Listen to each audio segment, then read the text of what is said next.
This is Rafique Louison, and you are tuned in to Nothing But That Sports Talk. Welcome to another episode of Nothing But That Sports Talk. I'm Rafique Louison alongside Ryan Walker and Zek Solomon Miller. Welcome aboard. Thank you. Nice to be here. Yeah, apparently we connected over the summer when I covered the HBCU All-Star Summer Dreams Classic at Rucker Park. And now we get to reacquaint ourselves, and Ryan invited you to come on the show, and yeah, here we are. Absolutely. Yeah. So, Zach, why don't you tell us a little bit about who you are? Give a little intro of yourself, your backstory as to why you got involved with sports. Sure. So my name is Zek Solomon Miller. Let's see. I'm the co-founder of BK Network. We do basketball tournaments all over Brooklyn. Started out in Bushwick. We had a Game of Thrones Tournament of Champions last summer. We did events in Highland Park in East New York. We did Brooklyn Bridge Park, Bushwick, Brownsville, two tournaments in Bed-Stuy. We just really like to put on a good event for youth, young adults, really promote community building through basketball and just high level competition. And we're just proud to be a part of the ecosystem of powerful basketball tournaments throughout New York City. Happy to do our part. Listen, as long as you've actually put together that whole entire basketball platform from the ground up, like what amazes you as far as being able to see those kids bring their talents to what you're trying to build?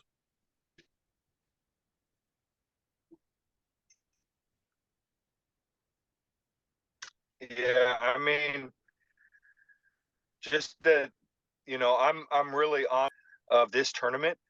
Some of my, seeing some of the young people that have played in it for the last 5 years, seeing them grow as individuals year over year and see the community come together. It's been really inspiring. And then to see them, transfer those same values to young people that are coming up in the neighborhood and like be the role model and be the positive kind of mentor that they need and kind of model that positive, that like really intense competition, but also everybody's kind of looking out for one another. So I do it for them, and there's just everybody, we're all grinding, we're all out here really fighting for success, fighting for ourselves and our own lives, and we come together on the basketball court and just kind of get to witness each other evolve and push each other to grow. Exactly. And you're always going to see a lot of growth year after year after year when it comes to basketball, especially in New York City, because New York City is like literally the mecca of basketball. Like seriously. Yeah, I mean, yeah, there's a magic, there's a spirit, there's an energy here. I study a lot about Rucker Park and what started there in the 50s with Holcomb Rucker. And he was, I think, really the first one to really see basketball as a platform, as a launching pad for young people to pursue academics, to pursue, success and in their professional lives. And that tradition was carried on with each successive generation, with Bob McCullough, with Greg Marius, with the Entertainers Basketball Classic. And now we have so many tremendous tournaments all over the city, from Gersh Park to Dyckman to West Fourth and Hoops in the Sun. And I think it's really time now, though, for basketball as a culture for us to really come together and use our community to really provide the mentorship and support that a lot of these young people need right now. Well, yeah, I think that's big too. I think, for a little while in New York, not a long while, but a little while, the people weren't taking advantage of every park. Dyckman's always going to be a big name. That's my own neighborhood. Gersh is always going to be a great tournament. There's so many that we could talk about. We could go, like you said, Hoops in the Sun, LES Express. In the summertime, Yeah. We could go Zone 6. We can go down Yeah. the list of phenomenal tournaments all over Watson, what they doing up in White Watson. Plains. There's so many great tournaments going on, and Tri-State, the Ferris tournament. There's just so many things going on. Whitehead. What we do, Bolden Hack House. There's so many different leagues. But the what it is now is that the smaller tournaments or the local pop, there's parks everywhere, and it just needs the right amount of people and the right amount of people that want to come together to actually make a tournament. Well, there's days that I'll go watch games at Dyckman Park or Gersh, and there's days that I go right to MTG in Queens and watch a smaller tournament, but there's still good kids there, but it's not 5 million people there. It's 45 people that want to watch basketball, and so there's parks everywhere. To a point where I passed by a neighborhood one time and I seen a park being redeveloped again. I said, shoot, I'm starting to know the right people. I might be able to get to start a little tournament here or something like that. There's so many parks where we can make access to, and without completely opening up any secrets in that until anything happens. Plus, for even with crunch time, we're looking in the future to do an outside tournament in the summertime as well, to have indoor and outdoor, what we're doing. But that's, future dreams. But that's how, I got to link with Zach, and God bless him. He was at Queensweek a couple weeks back and, recognized me for what I was doing. And we talked in network, and, it was great to be a part of the E4C, everything for Chris. And now, as even when we did the day, it was a great day, but everything was like so quick and a blur. So until afterwards with the posts and to see like who everybody did a different, like there was a lot of people who I knew, but there's a lot of people like you knew them through a distance, but now I got to know who they are from that side of the neighborhood and for the tournament and for everybody who was there marketing and selling food and everything that was going on was just so. It was surreal. So that's how I got to meet Zach, and he's been around us ever since. And he does so many different. Of course, definitely for basketball, but just in general, he does so many different activities all over New York City and New York State. So, shout out to you. God bless. That's why you're here, definitely on the show. And we're gonna definitely see each other and work a lot more in the future. And like I said, every time you turn around, you're doing something, you got to, keep at it. And, we talked about this, outside this, but we all have stories, but if people really knew what you were doing 10 years ago or 12 years ago, or even 5 or 6 years ago, they would say, how are you doing what you're doing now? I deal with guys where we conduct a tournament. It's hard to run a tournament for 1 hour, yet alone to keep doing it, or events over and over again. It takes time, it takes energy, it takes money, it takes people, it takes sponsors, it takes a lot of things that need to occur in order for it to work. Exactly. Yeah. And not to mention the fact that these tournaments are the reasons why you got kids like Ario Little, Kadari Richard, Ian Jackson, Flag, getting all the exposure they need to get recruited to the top schools across not just New York City, but across America. Right. Seriously. You just saw the low key rivalry between Cooper Flag and Ian Jackson to start to descend on the street ball. And it's going to get carried on to North Carolina versus Duke in the near future. That's right. Absolutely. They played at Slam, right? They played at Rucker. Slam right. Mm-hmm. Captain Jack played in that too, because I know Cooper took over. I pledge allegiance to the flag. Pledge allegiance to the flag. Wow. Nah, he went crazy. There's so much. First of all, thank you so much, Wavy, for saying that. I just want to say, like, I recognized your energy like right away when I saw you at Queensweek and kind of what you were bringing to it. And like, for me, I think there's so much room for growth and evolution in street ball culture in New York City. I think we're at this pivotal moment where there's so much that's possible. And I see myself as like a disruptor. You know, like I came into this, my background, I've been playing street ball my whole life, but I'm actually a football player. You know, I played college ball. I actually went to Columbia out of high school to go play college ball, and I had an injury my freshman year, and I had to hang it up. But that was my introduction to like Harlem in 2001, right after 9/11.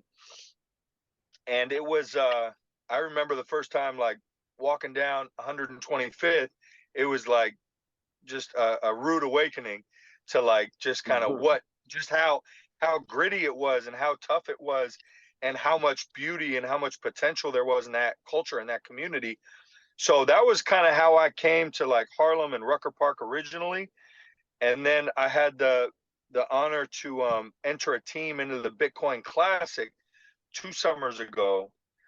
And ever since then, I've just been like really learning more about the legacy and the history.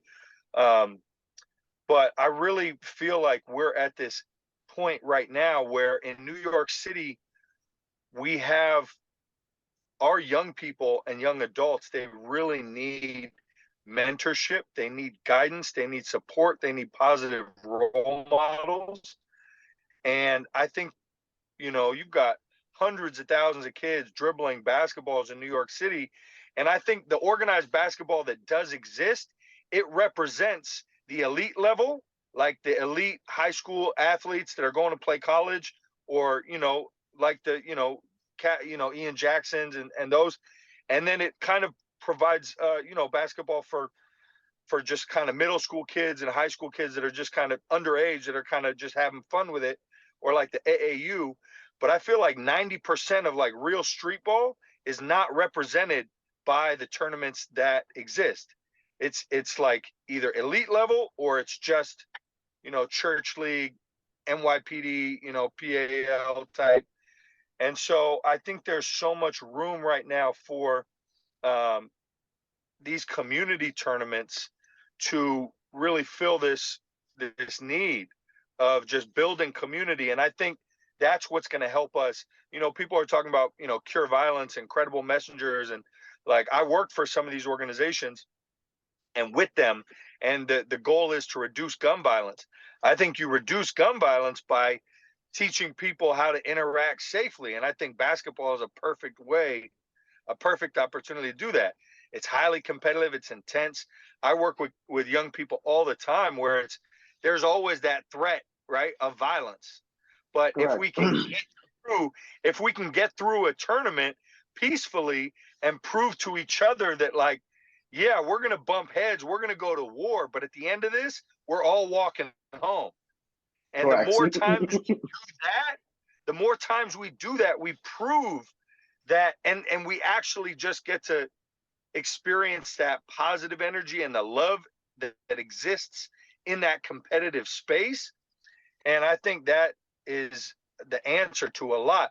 So when Wavy came out, and I'm so grateful that he came to the tournament on October 1st, we had 30 teams from neighborhoods all over Brooklyn. We had Harlem, Flatbush, Bed-Stuy, Brownsville, East New York, downtown Brooklyn.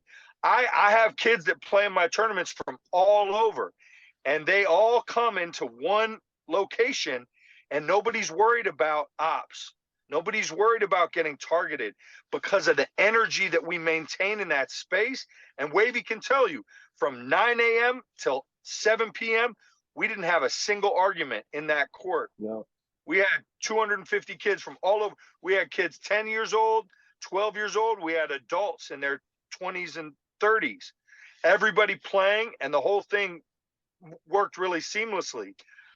And the reason why is because people just know, like, that's the energy there, Right. And so that's really what we try to promote and what we try to foster, because then when we travel to other places, that's the dominant energy. So anybody new that's coming in, they already see, like, oh, we're not trying to like puff up our chest and like act tough here. Like, this is just about basketball, and it's just about community, and it's just about showing love.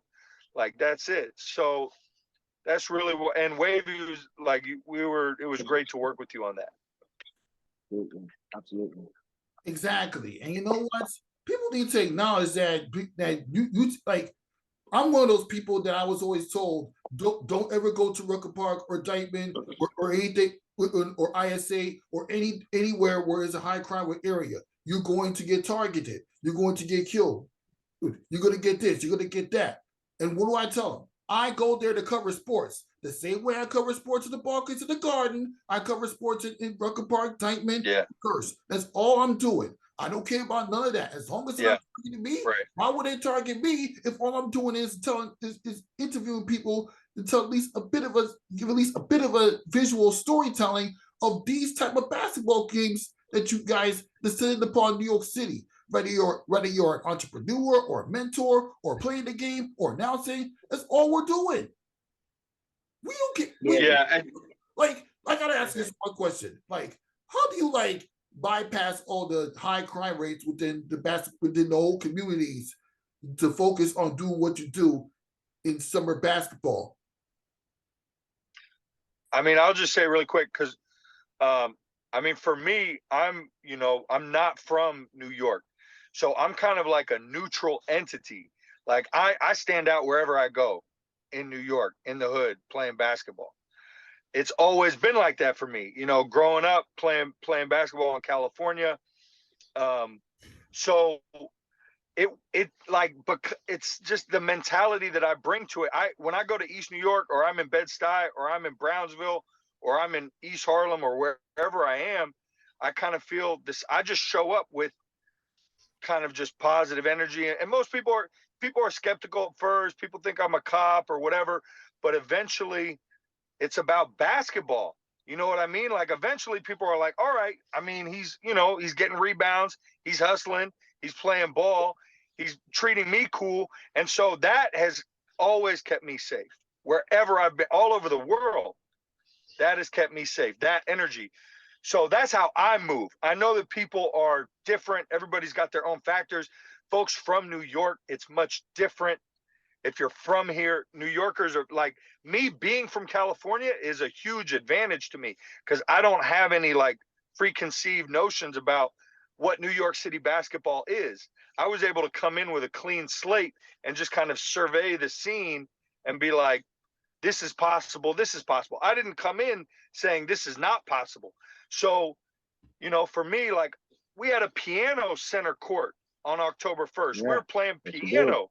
You know what I mean? We had 30 teams. I play women's teams, girls, little kids, high school. I play elite level. I had a seniors game.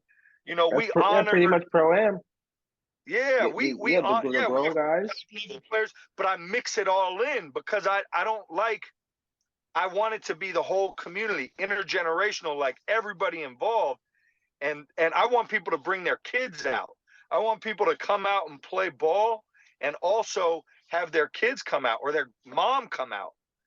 That's my kind of vision for it. So, and I think that's what keeps us safe. But we did 2 tournaments last summer in Sumner houses. And, this is so serious because there were bigger nonprofits that we were trying to work with that said originally that they were going to support with funds and with infrastructural support. But then they pulled out because they were afraid of a shooting because the kids that we were working with were gang affiliated and they had ops. And anytime they did a public event, a baby shower, whatever, it would get shot up. And this happened over and over and over again. So they said, we can't do a basketball tournament. It's too public, it's too visible. Someone's going to say something. They're going to see it from the street. We have a risk of we have a risk of violence, of retaliation. And this wasn't me, but the organization was like, we can't take that risk because that might fuck up our funding or whatever. So they pulled support. So now these young men who were all excited about doing a basketball tournament, all of a sudden they can't do it anymore. So what does that do to their psyche and their minds when they're like, they're 18 years old, they're 20 years old. They don't have this whole frame of reference of they're just disappointed and discouraged. And they're like, we can't do this. We can't have this here. We can't have things for ourselves and to gather and peacefully. It's a war zone. So anyways, point being, we did the tournament anyway. There was a shooting 2 days before the tournament. A 15-year-old young man, wasn't even gang affiliated. He was killed in Bed-Stuy. We did the tournament 2 days later anyways. The whole tournament was like, it was just intense. We knew there was a risk of violence, but we did it anyways because the violence is going to happen one way or another. Violence is ongoing.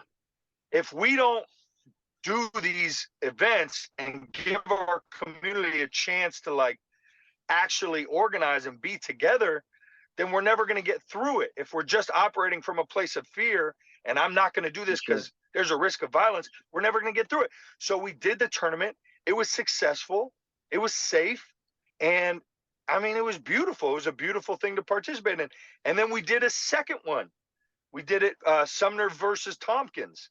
So I think we can do that. I think that's how eventually, I think that's how we can heal and resolve a lot of these beefs in our communities. Right now, you have Marcy versus Sumner, which is like, I don't know how familiar you guys are with Brooklyn, but it's like going crazy right now. Of course. Right? I think a few years from now, we're talking right now about doing like a Wagner versus Polo or a Marcy versus Sumner. You see what I'm saying? Like, these are ways that we can substitute, because what the kids are going to do is everybody wants to have opposition, actually. Like, that's the same with adults. That's the same in all cultures. We want to have like someone that we're against. It makes us stronger in our circle, right? I just think we can substitute basketball and healthy competition for, drill culture and gang violence. It's going to take time, but I think that's the way forward. Exactly. And there has to be more media professionals that are willing to go down to these tournaments and community events to tell that story. If the local media are not going to go, if the local media and ESPN are not going to come down to wherever you're having tournaments to tell that story, people like me, people like Shay Days, people like Hoop Dreams, people like Dave Joints, people like Aaron for Balls Journal, people like Christina Williams or Girls Talk Sports TV, they got to come down to tell these street ball stories. Seriously. That's right. That's right. Yeah. Absolutely. No, we totally rely on our media, our independent media. And the same way, like it all comes down to independence, really. Independent organizers, independent community organizations. Absolutely. Yeah, exactly. Now, obviously, this year was a big year for New York basketball in general. Not just New York sports, but New York basketball in general. I mean, you had the New York Liberty in the finals. I went to game 3 and 4, by the way. You had Gersh Park taking over New York versus New York for the boys and girls side again. Yeah. The Knicks made to the second round. Brooklyn still their playoff streak somehow, even with Kevin Durant and Kyrie Irving being traded. I gotta ask you a question. What are your overall thoughts on the way New York basketball has evolved this year, both the streets and the arenas? I'm very excited. I think, we're coming out. I mean, as far as outdoor ball goes, I think last summer was our first real summer back, like post-COVID. So there was a lot of new energy, a lot of people, putting on. And then as far as professional sports, I mean, I love the Knicks. I love what the Knicks are doing right now. I love, RJ Barrett, Brunson. I mean, that core is really powerful. People are going to talk about, they just had a great showing. Those, to beat the Spurs, to beat, who'd they beat before the Spurs? The Los Angeles Clippers. And James the Clippers, the new look Clippers are ridiculous. I mean, they're going to take some time to gel, but that starting lineup is like a video game. That's crazy. Yeah. And then the Liberty, I'm really excited. I mean, it's tough. They had a tough loss to the Aces, were a tremendous squad.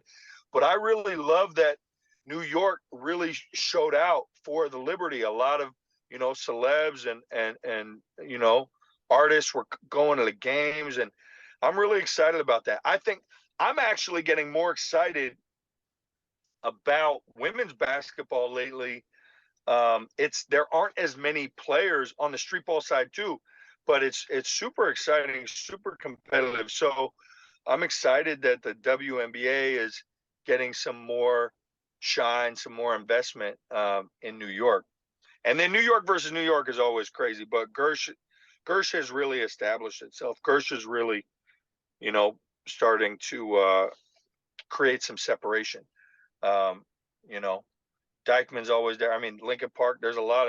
It's crowded at the top, but I think Gersh has made a statement. Yes, they did. Why you think? I mean, Gersh Park is literally my favorite team because that's literally my park. I mean, come on now, Ryan. You know this. You know how you know my history and how close I am to that park. I don't need to keep on bringing up every episode. So I mean, yes, Gersh Park is not Dyckman. It's not Rucker Park. We understand that. But the team that they decided upon, New York versus New York, is something that you cannot get past. You just can't. Because who else is going to bring a championship aspiratus to New York? If the Liberty are not going to do it, if the Brooklyn Nets are not going to do it, the Knicks are not going to do it, you got Gersh and for as well. Well, you're talking about entities that represent the whole state. Gersh just represents Brooklyn, so that's not Lincoln Park, and the other parks don't want to hear about that because that doesn't represent their region per se. Watson, West Fourth, trust me, they don't care about that. For them, for Gersh dominating so much, but I told you, and that's no poo-poo on them. Gersh might do it again in a year. You know what I'm saying? So we could be having this conversation again in a year, but unfortunately, the way the system is set up, I'm telling you, it's always going to be like that where Gersh for the high school for NY Classic has success because most of the core Brooklyn kids play and stay together throughout the year too, or play against each other in the PSALs. So when they play together on the team and they keep a lot of the same core, and it's no correlation.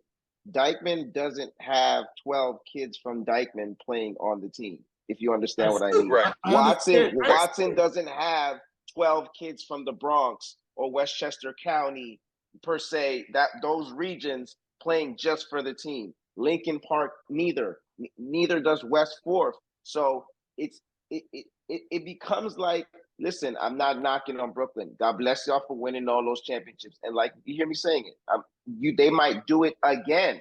I was raised in Dyckman, so I get it. Listen, but it's different conversation of levels. The NY Classic, Gersh is dominating the high school scene. Dyckman Park just won an Emmy. You understand what I'm saying? Mm-hmm. You don't hear me saying, Dyckman does every tournament in New York and New York in general, and that's why it's great to talk about the whole thing, does great things. And there will be accomplishments over time. But the way the Gersh team is set up, girls too. If South Shore Girls is one of the top high school teams in New York City and state and in the country. So if 4 or 5 girls from South Shore and 2 other schools and 3 other schools and they stick together, all play on the NY Gersh team, they're probably going to win. Especially if they get maybe 1 or 2 girls from Luha. So it's never, so whenever you say, yo, listen, every neighborhood, Gersh does something great. Dyckman does another thing great. There's things that are great going on in Ferris Wheel right now. There's things going on great in Zone 6 right now. There's things going great on at Whitehead's tournament. There's things going great with Crunch Time, with Bolden Mac, with LES, with Hoops in the Sun, with Washington Heights tournament. Nobody thought that tournament would turn into something. Now it's turned in MTG, Lincoln Park. There's so many different parks and situations in New York that's going on right now. But like I said, shout out to Gersh. Big love for them, what they do. The kids there are great, what they put together with the high school team, and they might mess around. Remember I said this, they might do it again. It's going to be kind of difficult because remember, Ariel Little's about to go after this. Well, after she doesn't see a year in South Shore, she's going to St. John's. Yeah, how many people graduate from South Shore, decide to pick St. John's when they got recruited to go there? and St. Charles could use somebody like her. She kind of reminds me of a younger Chelsea Gray. They still got girls from South Shore, and they still got girls from the school Wagner in Staten Island. They got them Lehigh girls. It's not going to be that hard for them to make a call and just acquisite right in. They've won. The girls have won several years for a reason, right? So they've lost other girls in the past as well.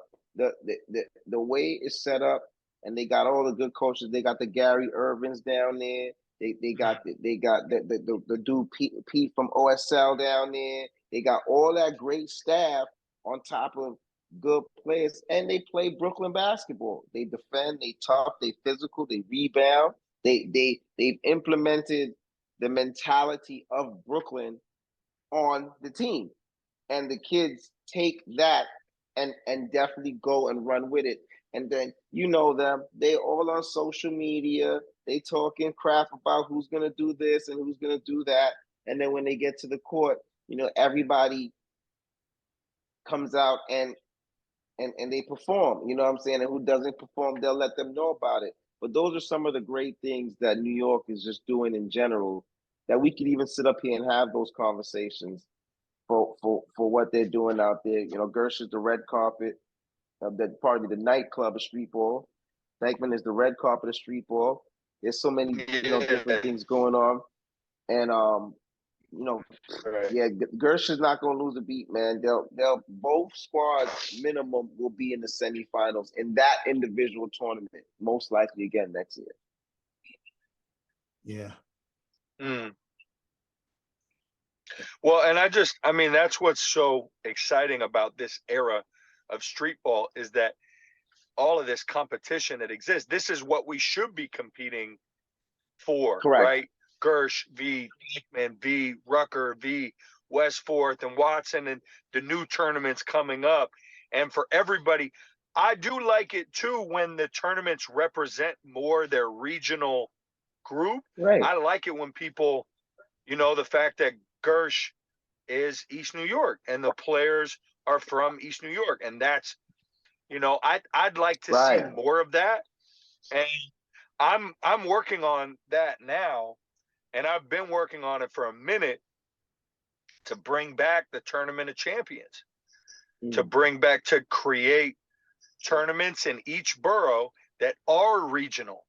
And so I'm in talks right now with DP at Gersh and with Ken Stevens and Rucker and a bunch of folks, where we're just starting to put it out there and just saying, like, look, what does it look like to have a regional tournament in all 5 boroughs that eventually culminate and meet up.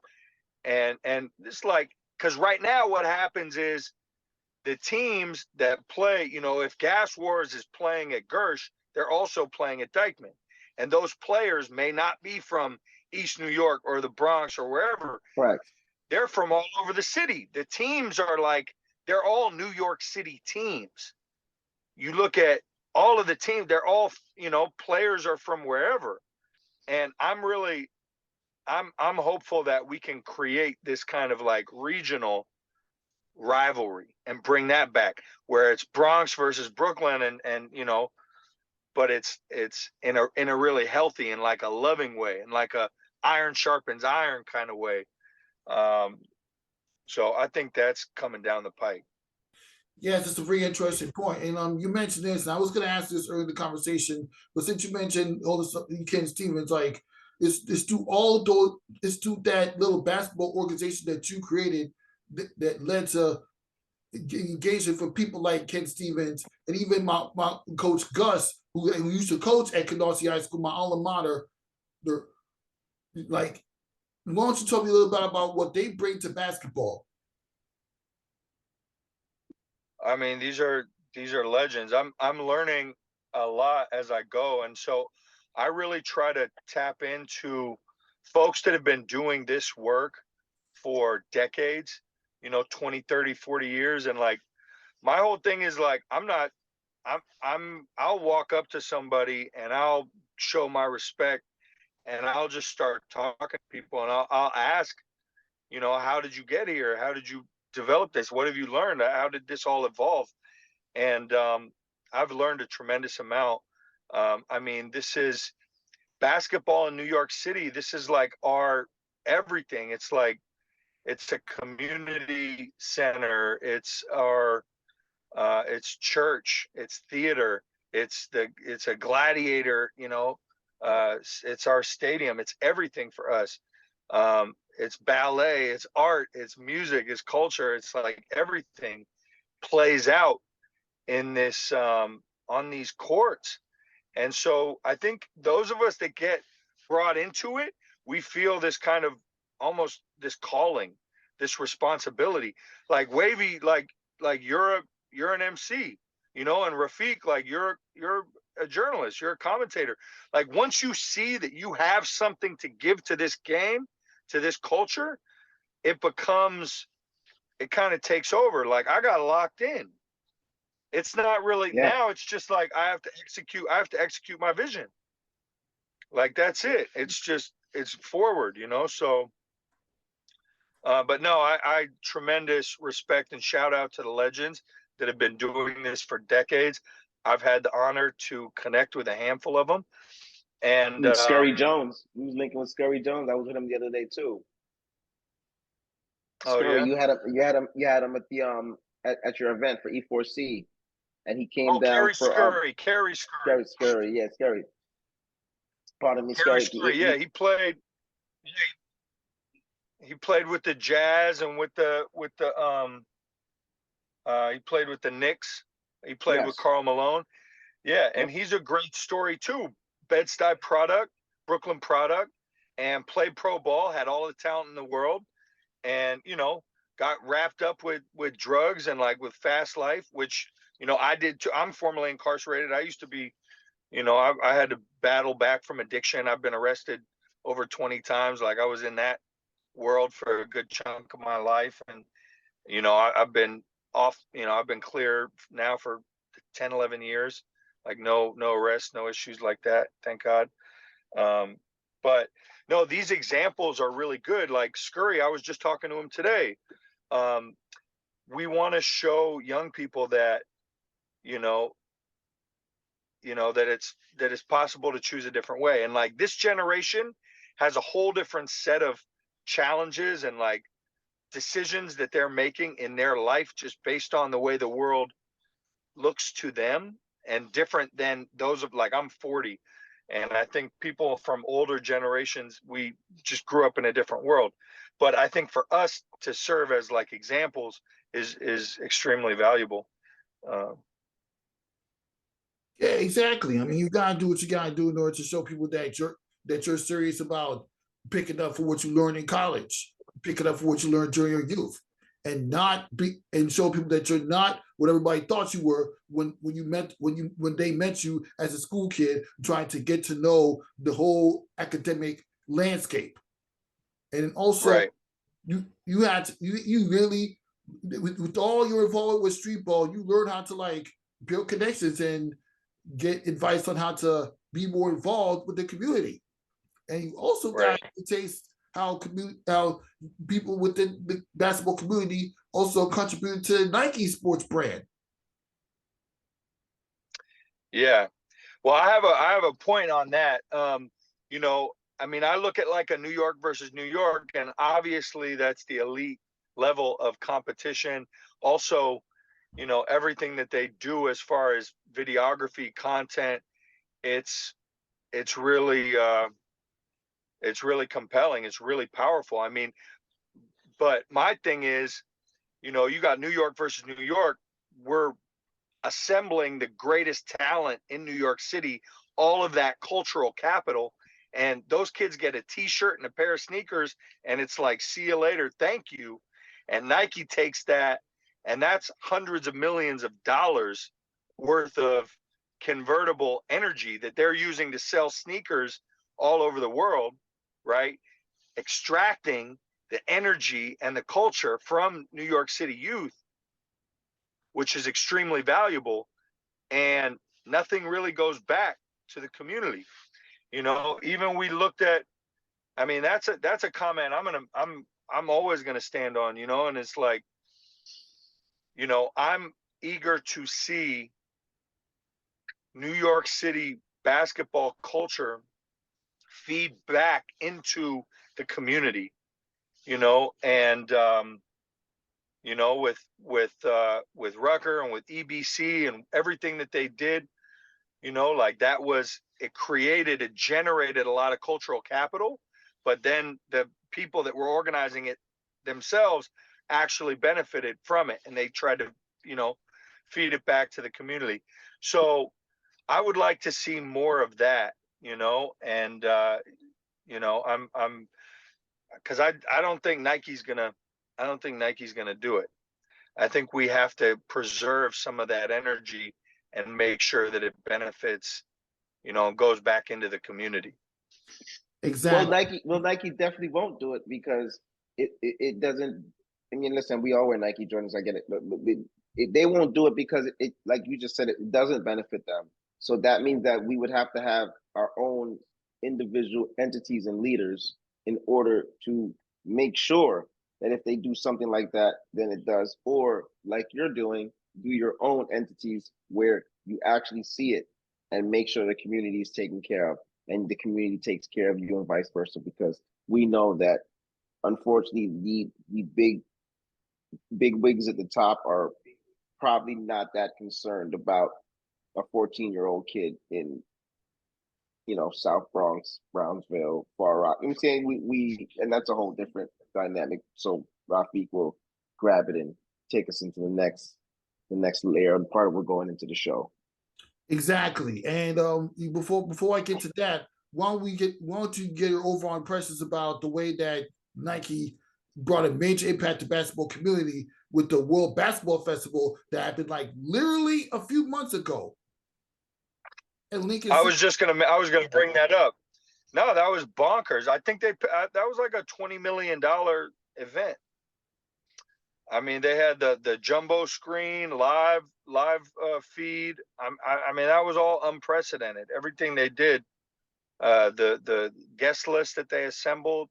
I mean, they're setting the bar, and they're setting it very high. And I don't take anything away from that. That was beautiful to observe. beautiful. I had a bunch of things going on that weekend. I was gonna go, just I didn't have an in. I was just gonna go, but I actually was involved in we did a tournament in Times Square with AAU. Yep. I don't know if you saw that. Maybe we built courts in Times Square, so that was just a crazy weekend. And then Queensweek was that same weekend. We did Queensweek. Yep, we did Queensweek. You had the thing that weekend at Times Square with the ladies in the caves and everybody's playing. And I was at Queensweek the whole time too. That's why I didn't go. Slim went after Queensweek, and he said it was like a Billy Joel concert to get in. I said that's why I didn't want to deal with that late shenanigans. That's something you need to be on a list, or you need to be there super punctual beforehand to go in the proper way, because it was too much. I was only able to get into that little mini museum that where the jumbotron was. That's the only I was only able to get into that. I couldn't get in. I mean, Dykira Carter, who's with me who I ran into that day, she was able to get in somehow later on after I left. But Lincoln Center, like this is the only chance you get to see these kids play for free. That's how you know these kids are literally the fans are literally dedicated to coming all together to watch that. Bianca Pierre did hosting. Bobby C and Monica Nutt did play-by-play. Only these people can give their own angle of telling a story about Nike World Basketball Festival. Oh yeah, Hoop Dreams and Shea Days was there too. They all gave their perspective. They all gave their different perspective on telling the story about that event. I didn't know how to get media contacts, but you know what? It's fine. I'm sure that as it continues to descend upon New York City, that we will get more Nike World Basketball Festival in New York City. Oh yeah, Ross Gordon Woodard was there, along with many other legendary basketball players in the NBA, WNBA, and celebrities and former on-air talent coming together for that one night. See that legendary picture with all those people coming together that one night on the second night. See Ian Jackson bringing stuff, seeing Cooper Flag bringing stuff. It's just amazing. You can't get past that. No, that was powerful. That was crazy. If the Liberty weren't playing the WNBA Finals, I'm sure the Liberty players would have pulled up to there too. Yeah. Wow, they were playing that weekend, huh? Wow. Yep. Yep, they were playing that weekend indeed. Now, on to the very next topic. Of course, we already mentioned the New York Knicks shut down the newly put together Los Angeles Clippers. They shut down Victor Wambenyana in his debut game at MSG. Ryan, I want to get your thoughts on the way the New York Knicks have played this week. Asking me is that always, my perspective is always different with that type of stuff. I mean, they won 2 games. I'm not going to stop. I'm not going to stop the economy because the New York Knicks won 2 games. So they, God bless my Knicks. They won 2 games. I still see things I don't like, so I'm not going to let. Sometimes in sports, sometimes success can blind you. Sometimes, like you'll be going through things, and then you'll start winning again, and be like, okay, we're all right for now. And then you start losing, or something happens again, and it's like, remember I told you. So there's still things that I see that I don't like. Can you That's neither here nor there. So I'm not even gonna poo-poo on it now because they did win 2 games. They beat the Clippers. I mean, that was a big win. But also we have to remember the Clippers are just getting acclimated with some of the with James Harden going to there now, and now it's going to take time to them to figure out what as on paper. Yes, we know it. It looks crazy. Like they're not, and not even just with the big guys they have. They're deep. They have a lot of other guys that can play on that team. You know what I mean? The Terrence Manns, the Zubats. They got a lot of guys that can score and play basketball on that team. But it's going to take time for them to all get it together and gel and figure it out in the wicked Western Conference. So we take that with a grain of salt. And for some reason, over the last few years, the Knicks always fare very well against the Clippers. They either play them well or play them extremely close, or beat them per se. So that one was big. The Spurs too. That was a quality win, but then we also have to remember as well too. The Spurs are a young and up and coming developing team. They weren't great last year. They had Kevin Durant's sons twice. Stop. See, stop. Okay, they beat the Suns twice. The NBA, we know that things can happen from night to night. They did beat the Suns twice. They're still a young team. They won 30-something games. Didn't they just get the #1 pick? Yes, they did. They were bad. That means they weren't good last year. That's also true, but how you expect to get the top player coming out of the draft if you don't do bad? Correct. Are they supposed to be good? They got the worst. They had the worst record. They got the best talent per se in the stratosphere for high school, and I'm coming up in Victor. And God bless him, he's going to be a good kid. The Knicks did fairly well against them, but listen, that kid in general is going to have ups and downs because he's still a young kid getting developed towards the game too, and he's going to be phenomenal. We see the ceiling. We see him against the Rams. Listen, so those are big things, but we also beat the Spurs. So if we're gonna sit here and act like we didn't see Julius Randle shrug his shoulders after there was a missed shot against the Milwaukee Bucks and didn't come back on defense or rebound, and especially the spot he covered, if we're gonna, I'm not going to dismiss that stuff. There's still other things that are going on that I speak to the certain right people that eventually that's got to change in what's going on in. I don't know. There's grumblings that everybody's not always the happiest with Mr. Julius Randle. I don't know. That's just grumblings. You know what I'm saying? There seems to be dissension with certain things. I don't know if the fact that it seemed good at one point. I don't know if the fact that Jalen Brunson has become such a star that maybe that's he's an all-star. He's not a superstar. He's an all-star. It's a big star. Yeah. And I argued with Patrick, one of my good friends, and then I'm gonna let, of course, Zach jump in and you yourself jump in as well too.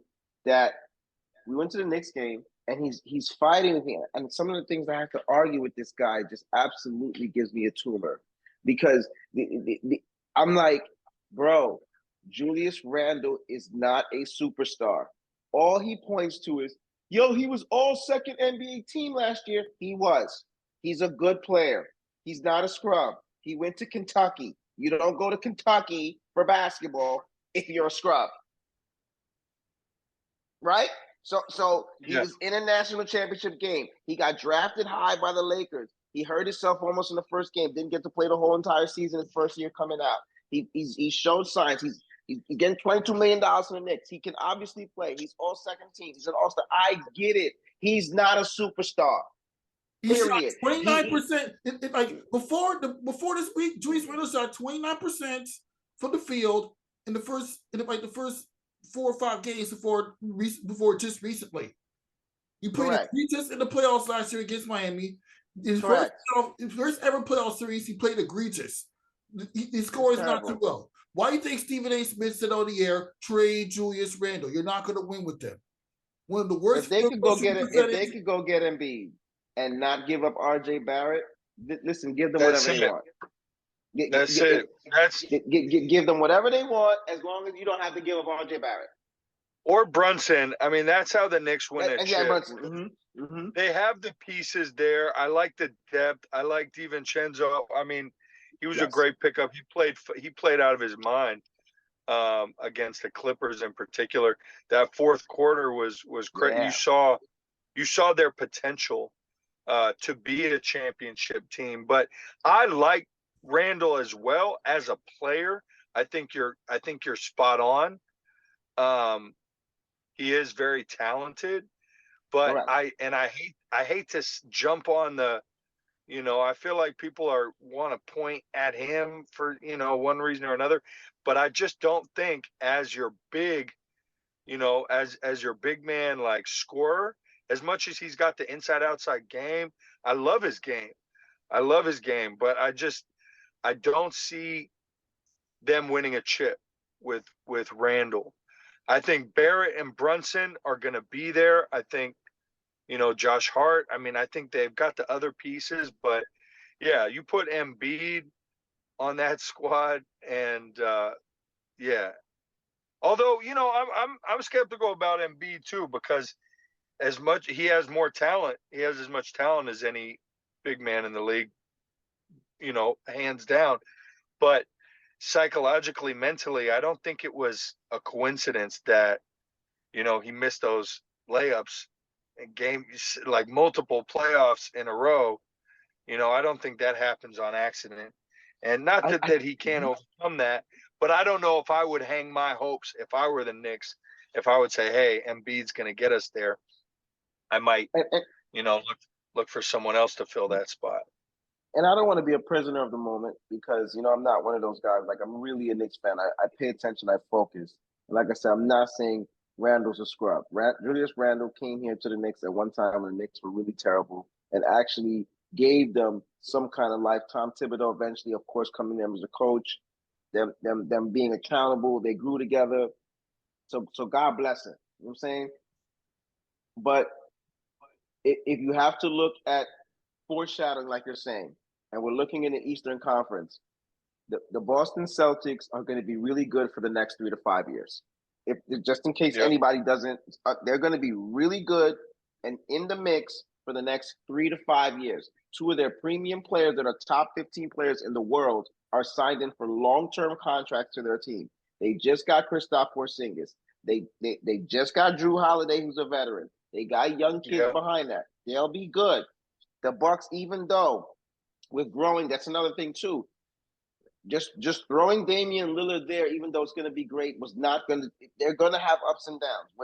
They clearly see, listen, Damian Lillard is phenomenal, Hall of Famer, a great player, offensively great. He's not the greatest person on the defensive end, right? So, but that's going to have their growing pains. But still, you're not going to compete with Giannis and Lillard for the next 2-3 years because they're going to be together at least 2 years minimum because Giannis is not free till another 2 years.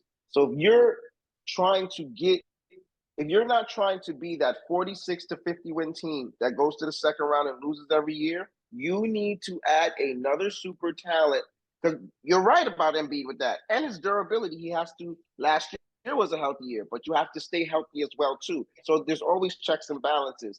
Hopefully, a guy like Brunson who I think is a gamer and ready for those gritty moments. And hopefully he's the guy that can help him outshine those times that he might have had some issues in the playoffs, because he has, even with his great numbers in the playoffs. So whatever it is, I just don't think with this core roster for this year and the next 1 to 3 years, as good it is, that we'll be able to get out the second round. And if we go to the conference finals, can you beat the Celtics in a 7-game series? Will you be able to beat the Bucks in a 7-game series? That's what you really are. Are they even, not on a night-to-night basis, are they even that good enough to beat the Sixers in a 7-game series right now? That's still up for debate. Maybe that's a we major are. Possibility. It's a possibility. Yeah. But so that's just the barometer that I see. And like I said, no disrespect to Randall. He works hard. He's a great player. The workout sessions with CD Brickley, he gets it in. He gets busy. I just don't know if he's going to be the one with that core they have now to be able to take them past the second round. But hopefully he proved me wrong. Hopefully in 365 days I can say something different. Yes, that's a pretty interesting point. And I remember what I said a few weeks ago after the WNBA season ended. I was like, yes, a basketball league we know very well that New York team will not be in the NBA Finals. The Brooklyn Nets, let's be realistic. With just Ben Simmons carrying that load, it's not enough to make the NBA Finals until they add at least 1 or 2 superstars. We saw the Kevin Durant, Kyrie, and James Harden era become a bust.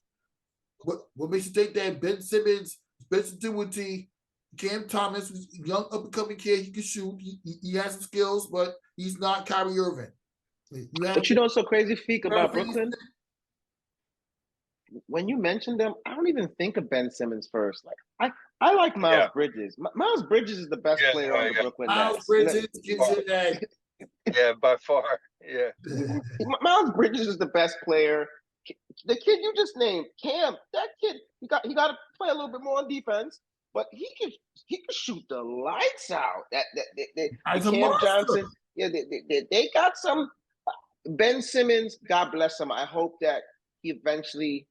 He did get back. This was a number 1 pick, man. But he got back his assistant number ability. He got back his ability to get assists and rebounds in recent games, as we saw. He just has to get it scored up a little bit. And with him being the only all-star on that roster, there's no reason why Ben Simmons can't get back to averaging at least 15 points. Just work on averaging double digits somewhere around 10 or 15 points, and you're back to the Ben Simmons that we all knew and loved for your Philadelphia 76ers days. That's all you have to do. I just hope he didn't spend all his money. He ain't gonna be signing no more long term. Yeah. I like that though. I like that optimism, Rafique. I mean, how long do we have him for signed in? I believe he signed in for like another 2 years after this, because he signed like a 4 or 5 year contract somewhere around those realms when he first before prior to getting traded to the Brooklyn Nets. So right. Yeah, I believe. Well, Ben Simmons is going to be here to stay. The Nets are going to be a playoff team. They're just not going to be an NBA Finals team. Right. But don't worry. I like what they're doing. But don't worry. Once the Nets, I'm sure in the near future, the Nets, like when more free agents open up in later summers, you could expect the Brooklyn Nets to pull a rabbit out their hat, and hopefully this time, assuming there's no pandemic interruption, the Nets can actually put the nail in the coffin. Yeah. Yeah. And we're going to see some playoff games in basketball. Sadly, we're not going to see any playoff games in football this season. And Ryan, you're right all along. You were completely right all along. When the New York Jets give up a lot of points to the Chargers, they're going to get decimated. And that's exactly what we saw. Zak Wilson had so many chances to bring the ball down the field, and he got shut down every time. He gave up a return touchdown on a punt for the Los Angeles Chargers. The Giants fared no better. With Daniel Jones getting hurt after like 2 or 3 possessions out for the season, and Tommy DeVito not doing anything, they got shut down by the Las Vegas Raiders. Yeah, football sucks. At least the Jets have a chance to make the playoffs, but New York football sucks in 2023. That's it. It's comical. It's absolutely the Three Stooges. The first of all, the Giants are done. They've been done. I'm Tank trying for to live Khalil Williams of USC. I mean, Khalil Williams is not going to be Dale Jones in 2022, but he'll at least get the Giants more than 2 wins going into the month of November. That I can promise you. I'm praying. I'm checking the Cardinals and Carolina schedule. Like, I'm kind of upset that I had to pick Carolina to lose tonight because I need them to win immediately. I need them to win more games than us so that we can be the worst team. They need to win no more games. I'm sending And that's going to be tough because they got the Packers. Don't win. They got the Packers and the Patriots. Okay, they're going to lose. They're going to lose to the Cowboys. They're going to lose to the Washington. They're going to get killed. They're going to lose to Washington. But the Packers and the Patriots, let's be realistic. I don't see the Giants losing those games. That's why I need Carolina to lose. And even if I need the Giants to tank, it's going to be difficult because of these losing teams. And we can't forget New Orleans Saints and the Los Angeles Rams the second to last week of the season. They're going to lose the Philadelphia games this time around. Now that they're 2-7, we clearly.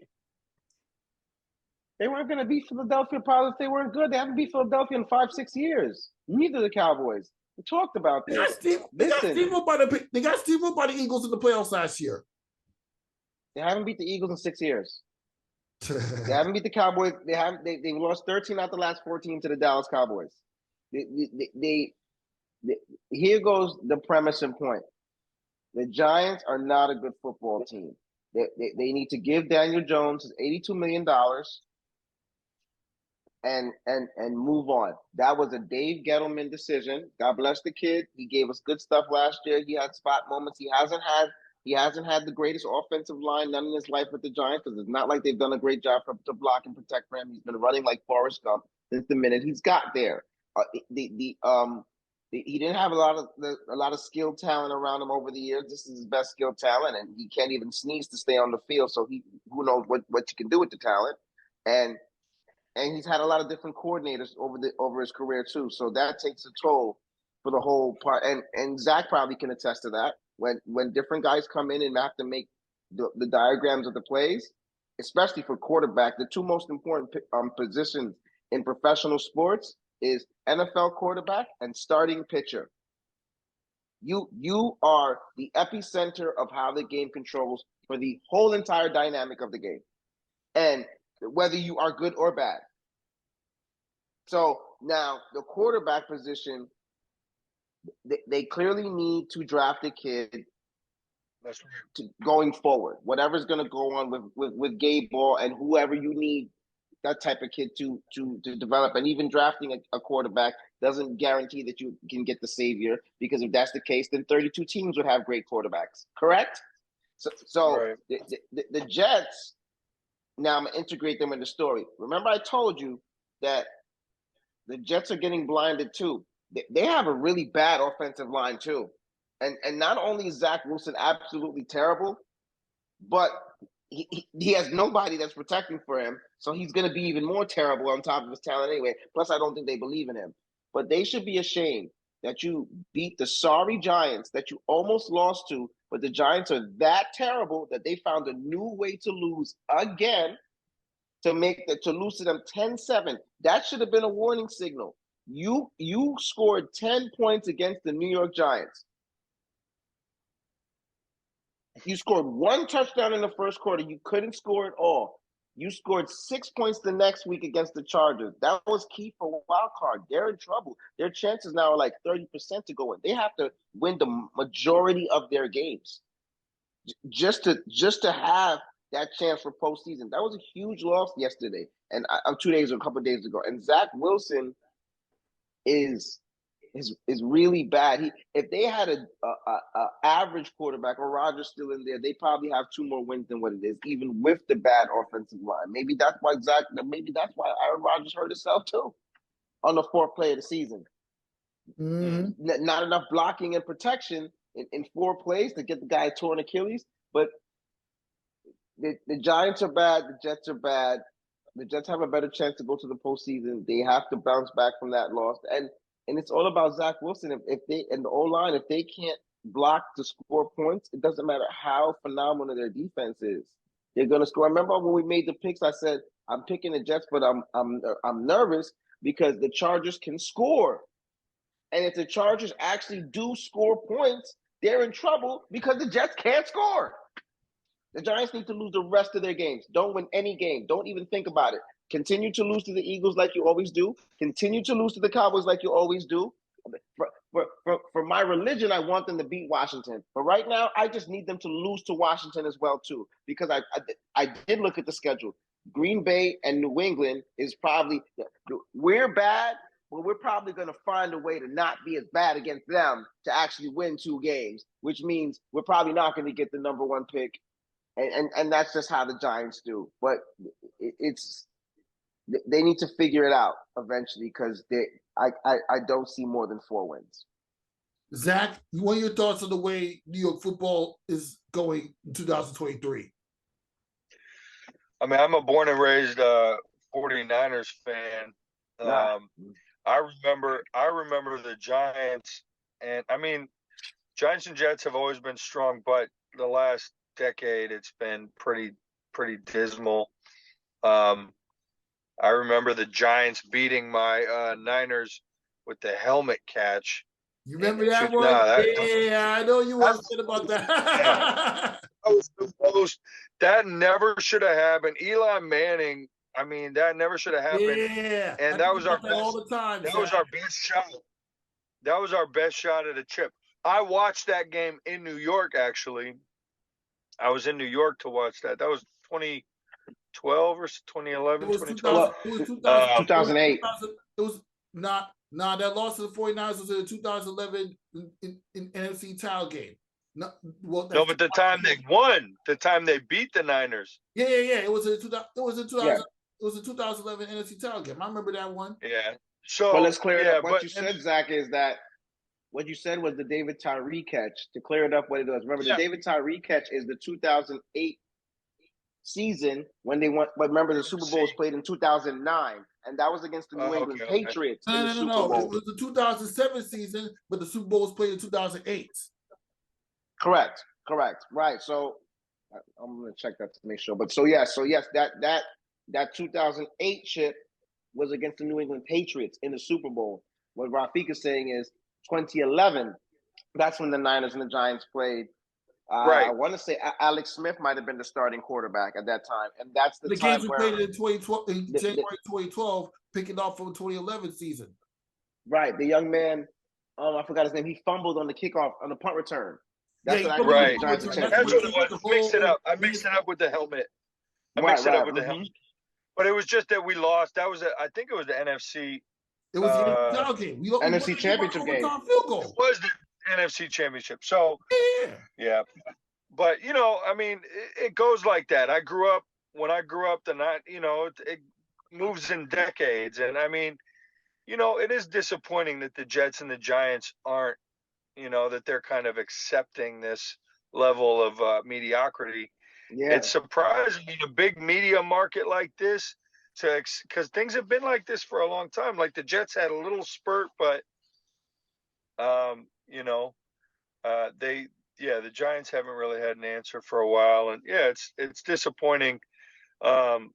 You'd like to see a city like New York, but also, to be honest with you, the fact that these teams are playing in New Jersey, like, I don't know if people don't feel kind of like you got New York on the helmet, but I don't know how much real connection they have to the city as opposed to the Knicks and the Nets or the Rangers.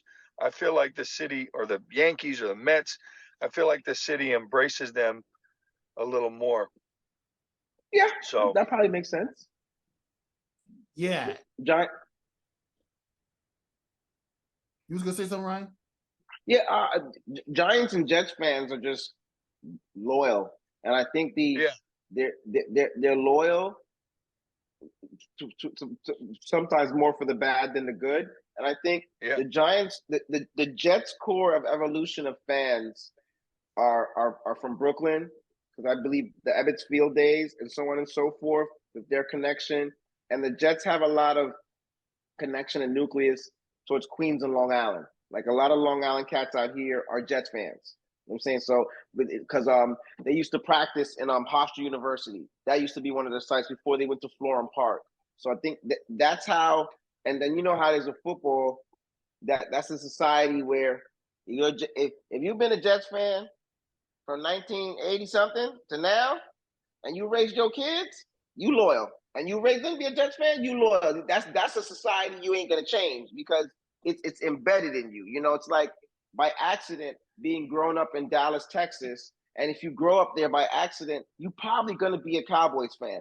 You know, even by accident, just by going around in the city and seeing how much they're glorified, even if they have not won since 1996. You understand? It's easy to wake up in the morning and be from the Midwest and say, even with somebody in this generation not knowing what the Niners did in the past can wake up and say, I could be a San Francisco 49ers fan, especially now with them being really, really competitive in the last 4 to 5 years. Because you look up at the banners, you Google Joe Montana, you see them rings, you see Jerry Rice, you see the 8. You're like, yo, I like this team. You know what I mean? Like, this team is really good. You know what I'm saying? But Giants fans, same thing too. Core of group of the Giants were the first team in New York.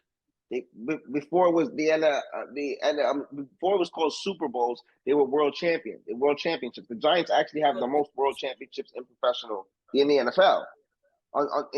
Also with the accumulation of the Super Bowl, we know they don't have the most. I believe Pittsburgh has the most. I don't know if New England got to 7. New England caught up. Yeah. So it's Pittsburgh, New England, San Fran, and Dallas. I think the most time winning Super Bowls in history, right? And so then Giants, Green Bay, and then a lot of 2s and 1s and 2s and 1s. You know what I mean? So that's where the core stays from. And let's be honest, a lot of Giants fans are from Southern Jersey. A lot of Giants fans are from Northern Jersey. So a lot of those guys are accumulated everywhere, but by accident, because they're not in the city. Yes, the Knicks, even when they stink, are going to be important because basketball is important in New York. Brooklyn, basketball is important.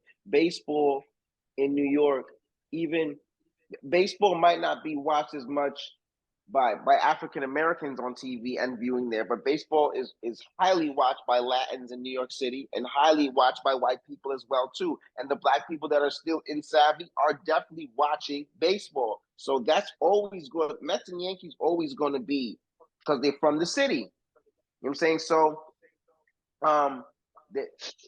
that's maybe something they need to change. But New York City never wants to build a damn stadium in New York. They never wanted to build it on the west side, but on the west side of Manhattan, they're building everything over there now. Yeah. So hopefully they'll, one day figure that out. But nevertheless, the Knicks, the Nets, the Yankees and Mets definitely have a better nucleus, but Jets and Giants, preferably Giants. Rafique was looking at me crazy last year when I picked them 7-10. I picked them 7-10 for a reason, and they happened to shock me. They made me look good by 2 extra games and still got a tie. I've been watching this team for the last few years. They're not that good. They need to work on some things. It's not working. Something's not working. Mm-hmm. Interesting point. Well, that'll wrap up this episode. That will wrap up this episode of Nothing But That Sports Talk. Thank you for stopping by, Ryan, and thank you, Zak Miller, for making your first appearance on the show. I look forward to seeing you do everything you do for the basketball community and continue talking some other sports as well. Thank you very much. Honored to be here. Rafique, Wavy, always a pleasure. Yeah, guys, be good, man. Be good. For Wavy, Ryan Walker, Zek Solomon Miller, I'm Rafique Louison. We'll see you next time.